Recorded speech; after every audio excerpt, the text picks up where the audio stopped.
저희들 함께 봉독하실 하나님 말씀 요한복음 4장 21절로 24절 말씀, 저와 여러분이 한 절씩 교대로 봉독하시겠습니다. 예수께서 가라사대 여자여 내 말을 믿으라. 이 산에서도 말고 예루살렘에서도 말고 너희가 아버지께 예배할 때가 이르리라.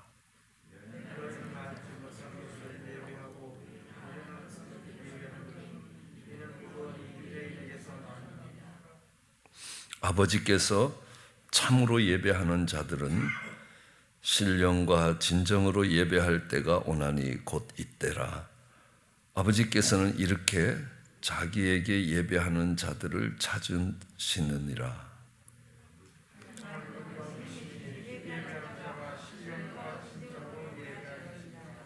아멘. 저희는 제자훈련 과정 중에 예배에 대해서 살펴보고 있습니다. 예배라는 것은 제일 먼저 영어로 worship이라고 이야기하면, 이 worship은 가치를 인정하는 주권자와 그 주권에 따르는 사람들의 관계를 worship이라고 이야기합니다. 친구들 사이의 관계성을 이야기할 때는 friendship이라고 이야기합니다.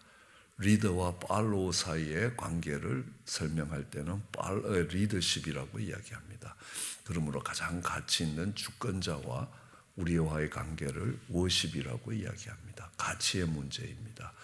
그러니까 주가 그리스도이냐라는 싸움이 바로 주권의 싸움이고, 그것을 인정하고 그 앞에 나와 머리를 숙이는 것을 우리는 예배라고 이야기합니다. 예배는 하느님과의 만남입니다. 혈류병 앓던 여인이 예수님을 터치했고 예수님의 능력이 그를 터치하는 것처럼 만남이 있어야 되는 겁니다. 그 만남이 이어져 갈 때 예의가 있어야 되는 겁니다. 그걸 우리는 예배라고 이야기합니다. 예의를 가지고 절을 하는 것을 예배라고 이야기합니다. 그리고 예배는 서비스라, 썬데이 서비스라라고 이야기하는 겁니다. 하나님을 섬기는 모습입니다. 그러니까 그것도 안 하면 벌을 받기 때문에 두려움에서 하는 것이 아니라 하나님이 베푸신 긍휼과 그 은혜에 인하여 기쁨과 감사를 가지고 하나님을 섬길 때 그것이 하나님이 기뻐하시는 예배가 된다는 것들을 알았습니다. 오늘은 하나님이 찾으시는 예배가 있습니다. 신령과 진정으로 드리는 예배를 찾으신다라고 이야기하십니다. 그렇게 예배 드리는 자를 찾는다.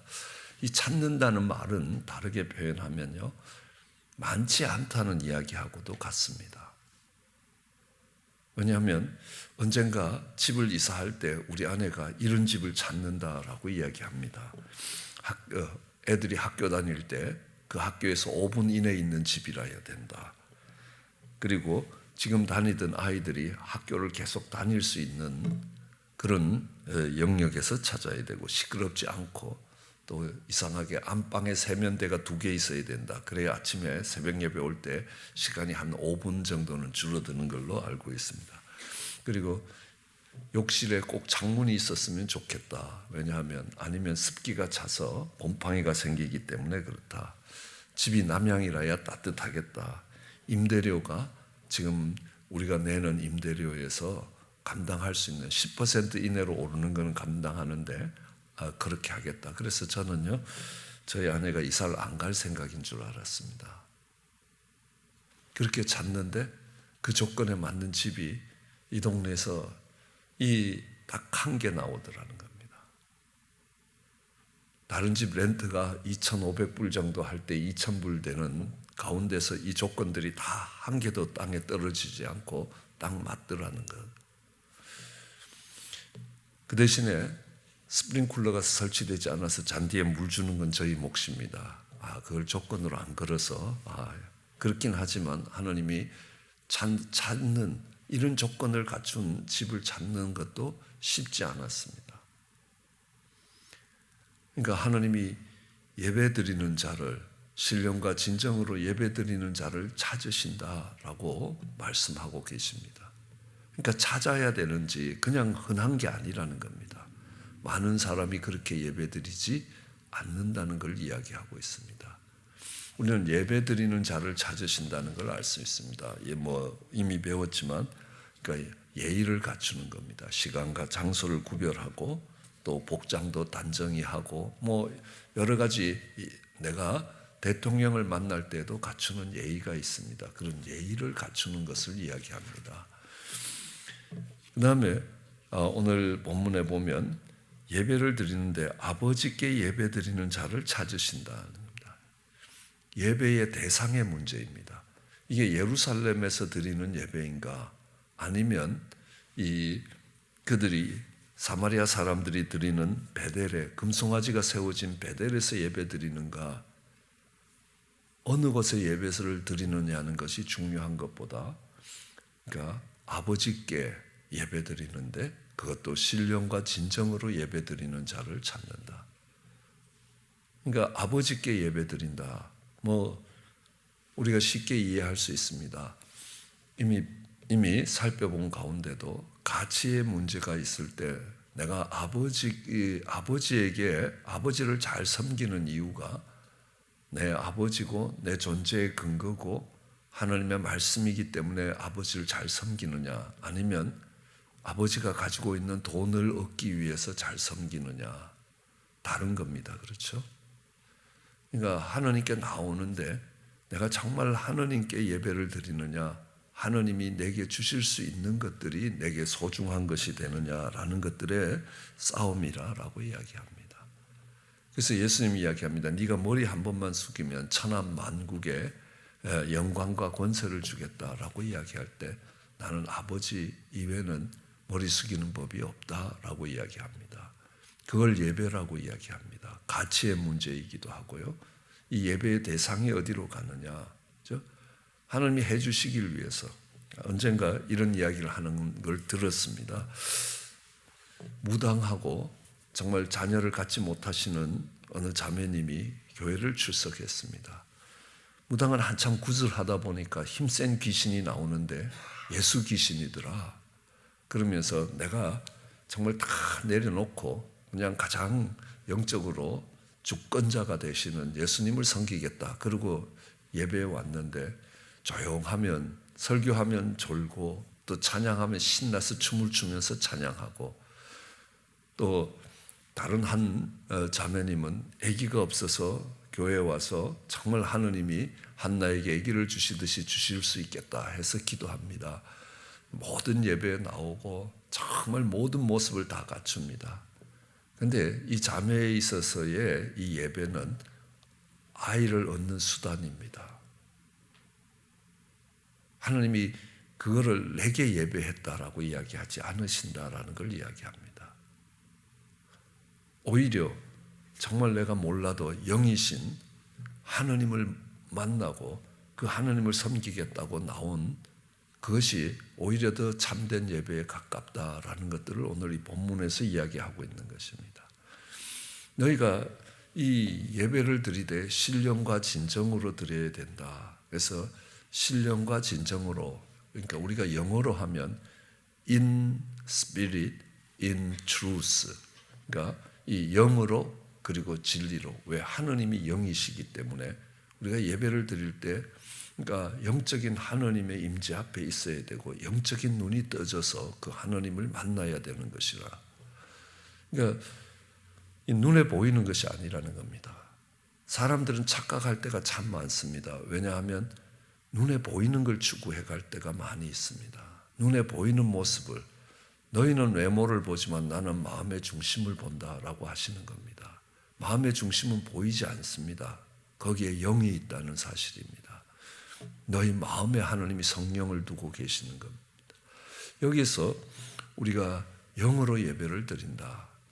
오늘 이 사실 수가성의 여인에 관한 이야기는 3장의 니고데모의 이야기하고 연결이 되어 있습니다.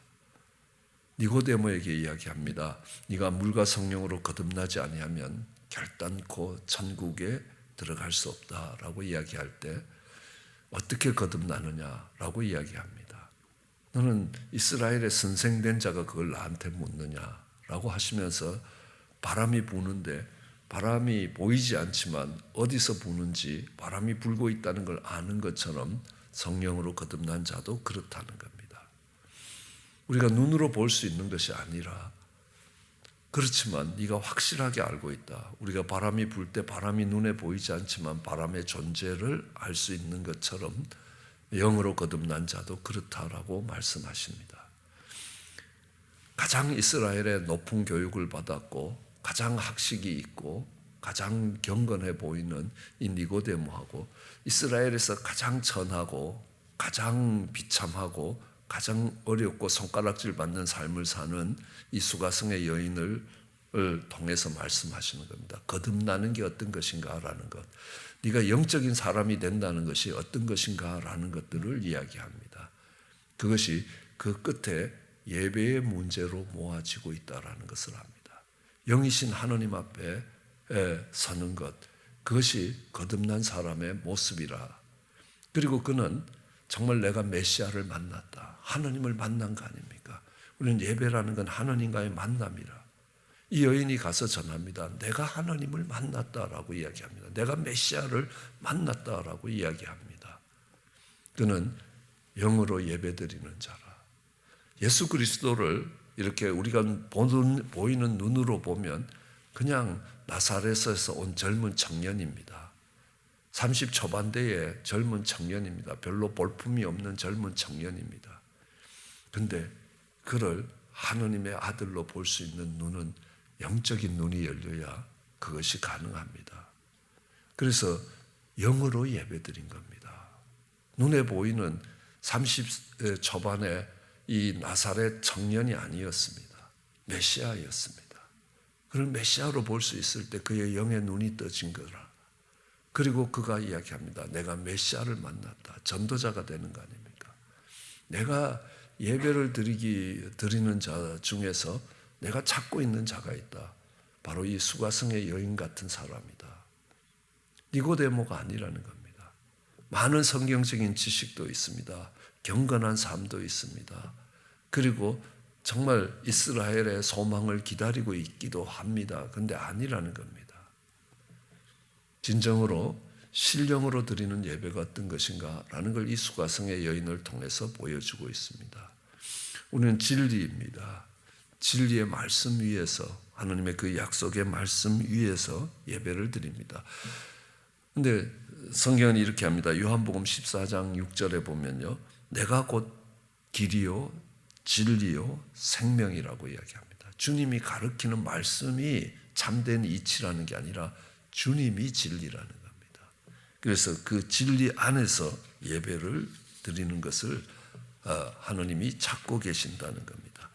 내가 그렇게 신령과 진정으로 예배 드리는 그런 예배를 드릴 때 나는 하나님과 만남이 있는 사람이고 하나님과 관계가 형성되어 있고 관계가 회복되어 있다라는 것들을 우리에게 이야기합니다. 그랬을 때 이 여인에게 나타난 모습은 무엇이었습니까? 세상에 그 무엇을 가져도 너무너무 허무하다는 겁니다. 이 여인이 5번 결혼합니다. 학식이 있는 사람과 결혼해 보니까 돈이 없어서 힘들고, 돈이 있는 사람과 결혼해 보니까 성질이 나빠서, 성질이 있는 사람과 결혼해 보니까 능력이 없어서, 그러니까 능력 있는, 힘이 있는 사람과 결혼하니까 여러 가지 부족한 것들이 있습니다. 어떤 것으로도 그의 만족을 채울 수 없었습니다. 결혼을 5번 한 여자요, 사는 게 그런 거야 하고 포기하고 살지 않았습니다. 무엇인가를 찾고 있었다라는 사실입니다. 정말 진정한 삶과 진정한 가정과 이런 것들을 추구하고 있었다. 그렇지 않으면 그러려니 하고 다시 또 남편 바꿔봐야 더 고생이다 하고 혼자 살 거 아닙니까? 한 3번쯤 결혼하고 나면 4번째 할 생각을 잘 안 하시더라고요, 대부분. 그러니까 5번씩 하면서도 또 시도를 하는 그 허무감이 기쁨과 감사로 가득 찬 겁니다. 그리고 가서 메시아를 만났다고. 사람들 눈길이 두렵던 사람들이 그들 앞에 가서 정말 담대히 외치게 됩니다. 또 시간이 지나가면서 주님을 닮아가게 되고 정말 새로운 삶이 시작되는 것들을 보게 됩니다. 예배를 통해서요. 그리고 어느 목사님이 이렇게 이야기합니다. 캐톨릭이 타락할 수밖에 없는 것은 보이지 않는 것을 따라가는 것이 아니라 보이는 반석을 찾았기 때문이다. 기독교와 캐톨릭의 나누어짐이 어디냐면, 그러니까 주는 그리스도의 살아계신 하느님의 아들입니다. 내가 이 반석 위에 내 교회를 세우겠다라고 이야기할 때 이 반석을 베드로라는 사람으로 받느냐, 아니면 베드로의 신앙 고백을 받느냐. 베드로의 신앙 고백으로 보는 것이 개신교의 입장이고, 그것을 베드로라는 사람으로 봤을 때 그가 교황이 되는 겁니다. 초대 교황이 되는 겁니다. 그래서 눈에 보이는 것이 아니라는 겁니다. 우리가 하느님께 예배드리러 나갈 때는 보이지 않는 영이신 하느님 앞에 서는 것이라는 것들을 기억해야 합니다. 하느님이 찾으시는 예배가 있는가 하면 하느님이 기뻐하시는 예배가 있습니다. 우리는 두 사람이 똑같이 예배를 드렸습니다. 그런데 한 사람의 예배는 기쁘게 하느님이 받으시고 한 사람의 예배는 거절하셨던 것들을 봅니다. 그게 가인과 아벨의 제사였습니다. 두 사람 다 똑같이 예배를 드렸습니다. 가인은 정말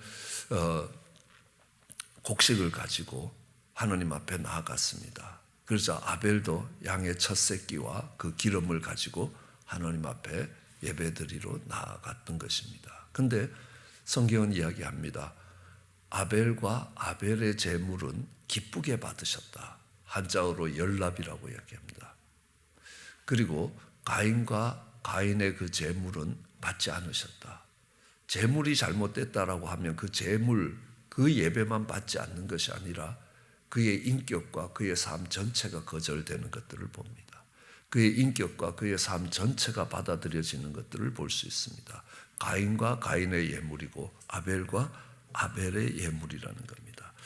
자, 무엇 때문에 그 일들이 일어나게 되었느냐라는 것들을 살펴봐야 합니다. 무엇의 차이냐? 그러니까 이렇게 해석하기도 합니다. 아벨은 피 있는 제사를 드렸고 가인은 곡식으로 제사를 드렸기 때문이다. 이게 전통적인 해석 중에 하나입니다. 그러니까 우리가 희생이 있고 생명이 있는 것으로 드려야 된다라는 의미인데, 그렇게 해석할 때 한 가지 문제점이 있습니다. 그럼 우리는 직업에 따라서 달라지느냐라는 것들을 이야기할 수 있습니다. 그러니까 양이 죽고 그 양이 죽음으로 인해서 내 죄가 속함을 받는다는 예배의 모습들을 아벨이 보여주었다라고 이야기하기도 합니다. 그러나 오늘 이 가인과 아벨의 문제에 있어서는요, 우리는 이것이 계제되는 악의 문제를 봐야 합니다. 창세기 4장, 창세기는 모든 것의 기원입니다. 창세기 1장은 하나님의 능력에 의해서 창조되는 만물의 기원입니다. 그리고 창세기 2장은 하나님의 사랑으로 인하여 서스테인, 유지되고 있는 만물의 기원입니다. 창세기 3장은 죄의 기원입니다. 창세기 4장은 악의 기원입니다. 창세기 4장 1절은 이렇게 이야기합니다. 아담이 하와와 동침하여 가인을 낳고 이르기를 내가 여호와로 말미암아 득남하였다. I got a boy with the help of the Lord. 하나님의 도우심을 받아서 내가 아들을 얻었다. 그게 악이라는 겁니다. 가인은 결국 아벨을 죽이게 되고, 창세기 4장 25절에 보면 아담이 다시 하와와 동침하여 셋을 낳고 이르기를 하나님이 가인이 죽인 아벨 대신에 다른 씨를 주셨다. God gave me a son이라는 겁니다. 주권의 변화가 일어났습니다. 내가 얻은 것이었고 하나님이 주신 것이었습니다. 가인과 아벨의 제사의 차이는 이 예물을 준비하는 방법에 따라 달라졌습니다. 예물이 무엇이냐라는 것도 있지만 그보다 더 중요한 것은 예물을 준비하는 것입니다. 가인은 농사를 지었습니다. 추수를 했습니다. 많은 곡식들이 저장되어 있습니다. 그리고 그 중에서 정말 있는 것 중에서 들고 나와서 하나님께 예배를 드렸습니다. 그러나 아벨은 그렇지 않았습니다. 아벨은 많은 시간이 지났기 때문에 양들이 새끼를 낳았습니다. 그 양의 첫 새끼를 갖고 나왔습니다. 여러분, 양도 새끼를 낳는데 얼마 지나면요 다 자라서 어떤 게 어민지 새끼인지 잘 구별이 안 될 때가 참 많이 있습니다. 강아지를 키워도 그 강아지가 크고 나면, 엄마만큼 크고 나면 어떤 강아지가 엄마고 어떤 강아지가 아들인지 구별이 안 될 때가 많이 있습니다. 수많은 양떼 중에 첫 새끼는 구별되어야 되는 겁니다. 그 말은 뭡니까? 이게 생길 때부터 이건 하느님 거라는 겁니다. 그래서 이 예배에는 구별됨이 있다라는 것들을 알아야 합니다. 이거는 하나님을 의식하고 살았다는 증거입니다. 평소에 살 때도 하나님 앞에서 살았고 매 순간마다 하나님이 살아계시다는 것들을 인정하고 살아왔다는 증거입니다. 하나님이 그런 아벨의 삶을 받았고 그 삶이 표현되어 있는 그의 예물을 받으신 것입니다. 가치로 보면요, 가인이 드린 예배가 훨씬 비싼 예물을 갖고 드렸습니다. 왜냐하면 그 당시에는 아직 양고기를 먹지 않던 때였습니다. 육식은 노아의 홍수 이후에부터 사람이 육식을 하기 시작했습니다. 그러니까 양고기를 먹을 수 있는 고기도 아니고요. 그 당시에는 노아의 홍수 이후가 아니기 때문에 이 아열대성 기후를 갖고 있었다라고 추정합니다. 그러면 양 모피를 쓸 때도 아주 요긴하게 쓸 수 있는 데가 별로 많지 않았다라는 것들을 볼 수 있습니다. 그런 양새끼라는 겁니다. 돈의 가치로, 물질적 가치로 보면 형편없는 것입니다. 그래서 저는 이 비유를 이렇게 이야기합니다. 아버지가 정말 생신을 맞이했는데 아들은 가서 비싼 갈비하고 이런 걸 사와서 상이 부러지라 차려서 아버지를 대접했습니다. 잘 먹었다라고 가십니다. 그렇죠?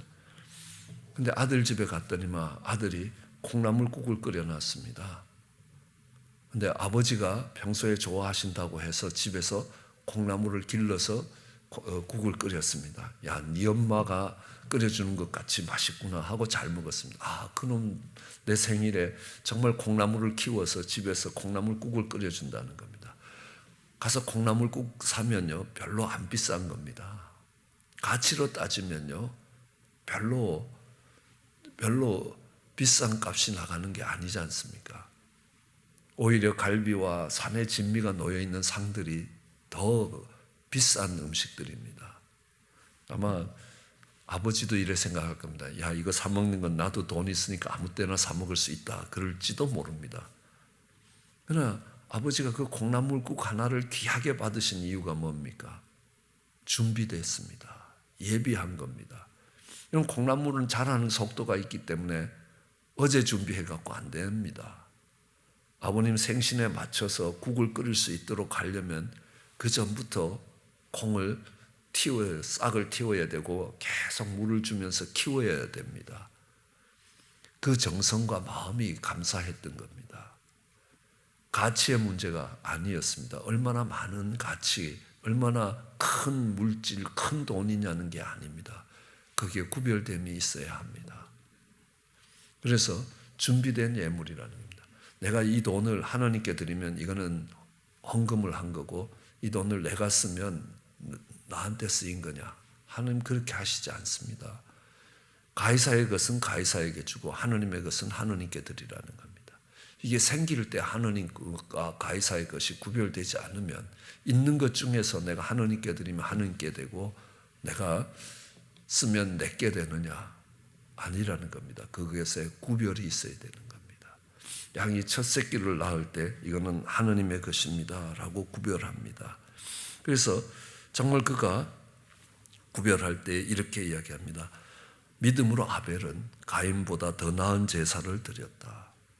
그가 더 나은 제사를 드린 거는요, 제물이 정말 구별됐기 때문에 아닙니다. 믿음이었습니다.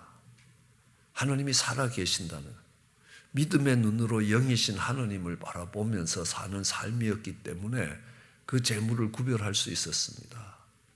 믿음으로 아벨은 가인보다 더 나은 제사를 드렸다는 겁니다. 그래서 어떻게 됩니까? 의로운 자라는 증거를 입었습니다. 하나님이 그 예물에 대해서 증거했습니다.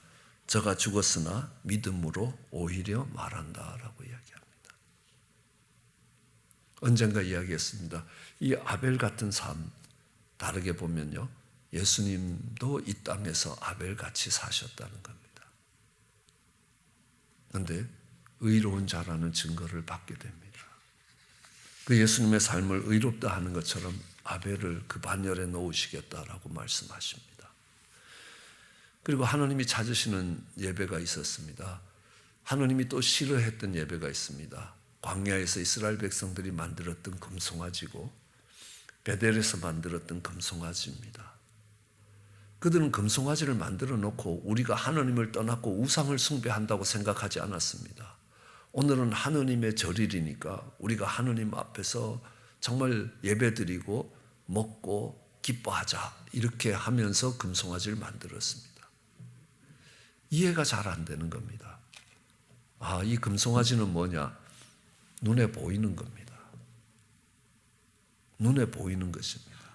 눈에 보이지 않는 하나님이라는 겁니다. 너희는 어떤 형상을 만들지 말라라는 겁니다. 왜요? 그 형상을 보면서 이게 하나님이라고 하지 말라는 것. 그걸 통해서 눈에 보이지 않는 하나님을 연상시키는 것은 가능하지만 그것이 우상이 된다는 사실입니다. 눈에 보이는 것을 찾아갔기 때문에요. 우리는 광야의 금송아지는 정말 모세가 보이지 않으니까 보이는 하나님의 형상을 만들었던 것입니다. 그것이 하나님이 그들을 지면에서 다 쓸어버리고자 하는 진노입니다. 모세가 기도로 막지 않았으면 그들은 지면에서 쓸려나갈 수밖에 없었습니다. 베델에서의 금송아지는요, 정치적 이유입니다. 이들이 예배드리기 위해서 예루살렘에 자주 갔다가 와서 우리 통합하자 그러면 내 자리가 없어진다는 사실입니다. 그것 때문에 내 자리를 확보하기 위해서 베델에 금송아지를 만들고 여기도 성소이기 때문에 예루살렘까지 안 가도 된다. 여기서 예배드려도 된다. 하나님이 임재하고 계시다는 거대한 이 금송아지를 만들어 놓은 겁니다. 그 결과 어떻게 됩니까? 남북 이스라엘이 전쟁을 합니다. 북이스라엘이 80만 대군을 가지고 유다를 침공했습니다. 그들은 다 큰 용사였습니다. 남유다에는 40만의 군대가 옵니다. 그런데 북이스라엘에서 온 80만은 그들은 다 큰 용사라고 이야기합니다. 북왕국이 복병을 세웠습니다. 남쪽이 복병의 트랩에 걸렸습니다. 전략과 전술에서도 성공했습니다. 군사적 숫자도 우위였습니다. 그리고 군사적 질도 훈련된 군사의 모습을 봐도 큰 용사들이었습니다. 그런데 그 전쟁에 아주 패해서 처절하게 패해서 간신히 살아가 소수의 사람들이 살아남습니다. 하나님이 은혜를 베푸지 않았으면 다 죽을 뻔했습니다. 그럼 뭘 이야기합니까? 그러면서 하나님이 이야기합니다. 저들이 금송아지를 만들었기 때문이라. 그 예배의 실패는 전쟁의 실패입니다. 그래서 정말 이제 전쟁에 승리하게 됐던 것이 그들이 올바른 예배를 드리고 있었기 때문에, 남유다가 올바른 예배를 드렸기 때문에요. 북왕국은요, 내가 만든 신입니다. 내가 정한 장소입니다. 내가 세운 제사장이라는 겁니다. 그 예배가 그들 왕국 전체를 실패로 끌고 갔다는 것들을 알 수 있습니다. 그래서 하나님이 받으시지 않는 예배였습니다. 하나님이 기뻐하시지 않는 예배였습니다. 하나님이 찾으시는 예배가 있습니다. 하나님이 찾으시는 아버지께 신령과 진정으로 예배하는 저와 여러분 되시기를 주의 이름으로 축원합니다. 기도하시겠습니다. 사랑과 은혜가 많으신 하나님, 허물지고 부족한 인생입니다. 하나님, 은혜와 긍휼과 자비를 베푸시는 그